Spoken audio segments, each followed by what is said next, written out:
Processo agora 24.738. Excelência, esse recurso é de reconsideração contra o Acórdão 10.803, que teve como relatora a ilustre conselheira substituta Maria de Jesus Carvalho de Souza. O recorrente é o prefeito de Marechal Thaumaturgo.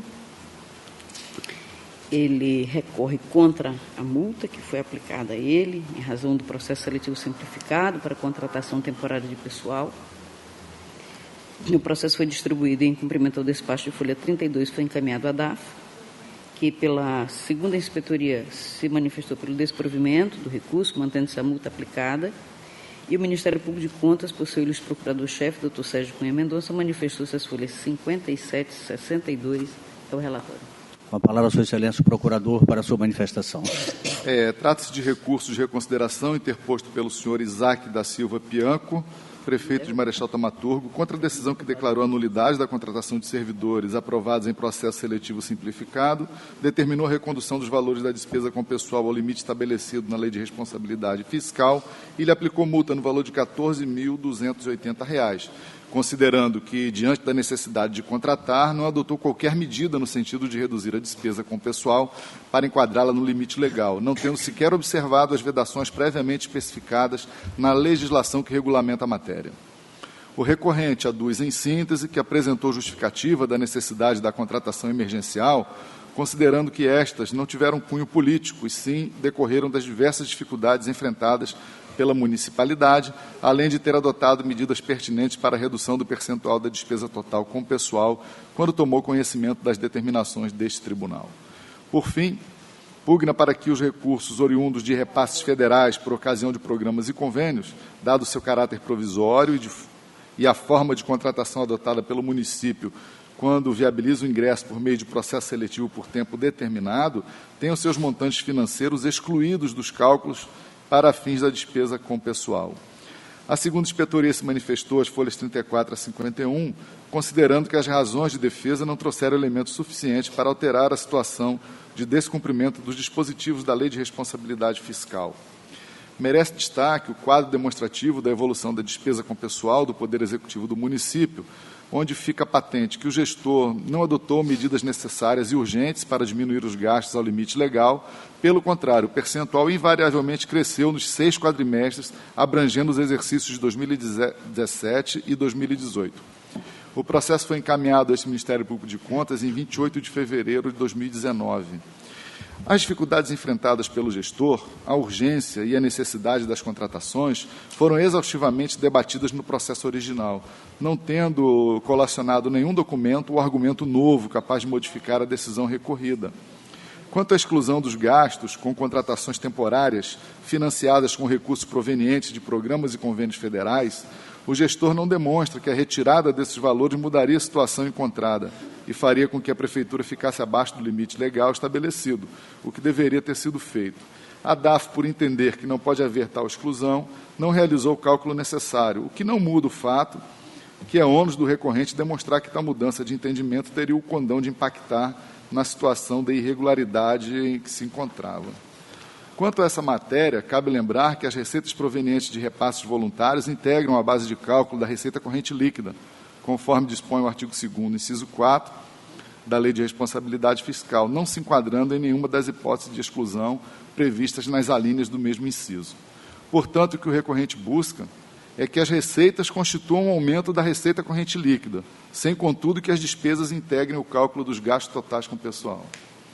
Verifica-se ainda que o artigo 18 do mesmo diploma legal define que se entende como despesa total com o pessoal quaisquer espécies remuneratórias, sendo os valores pagos na contratação de pessoal financiados com programas e transferências voluntárias da União, parcelas remuneratórias.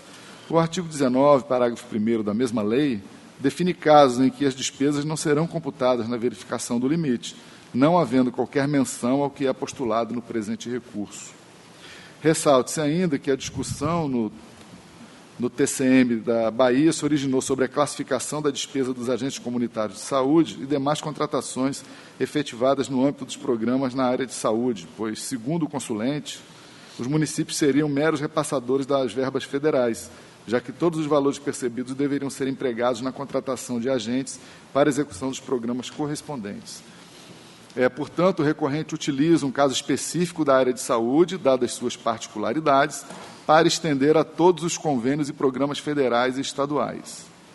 Vale destacar o conceito de despesa com pessoal dado pelo Manual de Demonstrativos Fiscais da Secretaria do Tesouro Nacional, 9ª edição, página 480, abre aspas.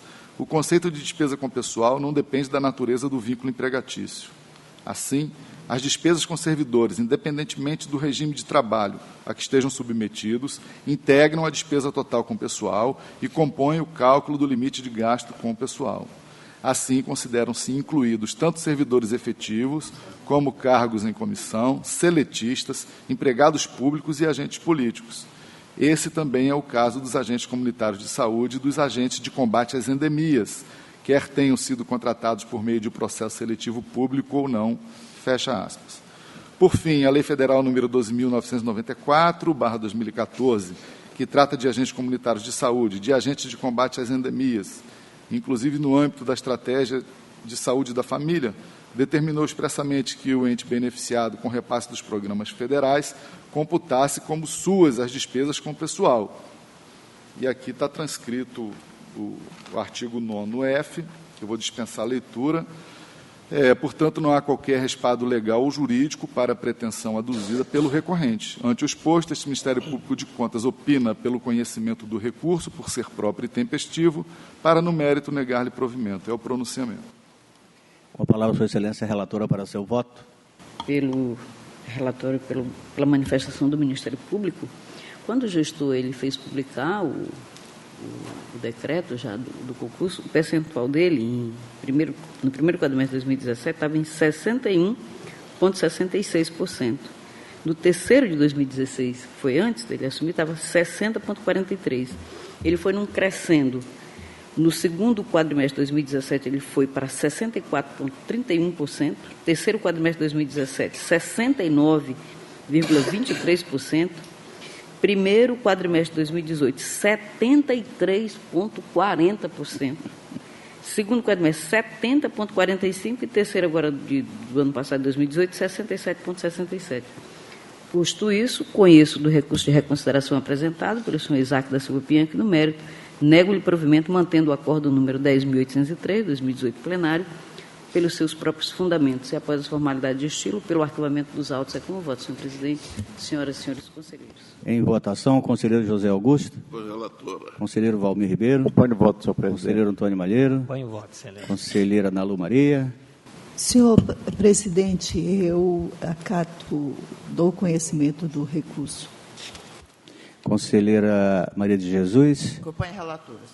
Aprovado por maioria nos termos do voto da conselheira relatora, vencida a conselheira Nalu Maria.